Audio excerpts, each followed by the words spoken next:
गुजरात के वडोदरा के सिंध रोड में महिसागर नदी का पानी भर जाने से जनजीवन ठप पड़ गया है। ऊपरी इलाकों में लगातार हो रही बारिश और गुजरात में भी लगातार दर्ज हो रही धुआंधार बरसात के चलते नदी नाले इन दिनों उफान पर है।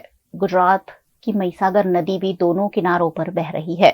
महिसागर नदी में कड़ाणा डैम से भी पानी छोड़ा गया है, जिसके चलते महिसागर नदी का पानी किनारे बसे सिंदरोट गांव में भर गया है। हर साल सिंदरोट गांव में महिसागर नदी का पानी भर जाने से लोगों को काफी नुकसान होता है और जनजीवन भी ठप्प पड़ जाता है। कुछ ऐसा ही आज भी सुबह सुबह महिसागर नदी का पानी भर जाने से सिंदरोट गांव में देखा गया, जहां कई घर महिसागर नदी के पानी में डूब गए। हालમાં જે કહેવાય છે કે સિંગરોડ ખાતે આવ્યા છે અમે અને અલગ અલગ જે મહીસાગરના તટ વિસ્તારમાં જે લોકો રહેતા હોય છે ગ્રામીણ વિસ્તારમાં તે લોકોને અમે સૂચના આપવા માટે આવ્યા છે। સાથે સાથે જે જગ્યા ઉપર પાણીનો ભરાવડો છે તેવા તમામ લોકોને તમામ પરિવારજનોને અમે અપીલ કરવા માટે આવ્યા છે કે જો આપણા વિસ્તારની અંદર આપણા ઘરની અંદર પાણીનો ભરાવડો હોય તો તાત્કાલિક ધોરણે જે તે જગ્યા ઉપર સ્થળાંતર થવું જોઈએ। સાથે સાથે જે પણ ઢોર ડાકર છે તેને પણ નુકસાન ન થાય તેની પણ સંપૂર્ણ તકેદારીના ભાગરૂપે જે તે જગ્યા ઉપર સ્થળાંતર કરવું જોઈએ। સાથે સાથે કલેક્ટર સાહેબશ્રીને અમે આપના ન્યૂઝના માધ્યમથી અપીલ કરીએ છીએ કે જે જગ્યા ઉપર જે ગ્રામીણ વિસ્તારોમાં પાણીનો ભરાવડો છે તે જગ્યા ઉપર એનડીઆરએફ એસડીઆરએફ સાથે સાથે અનેક ટીમોને પણ તૈનાત કરવી જોઈએ।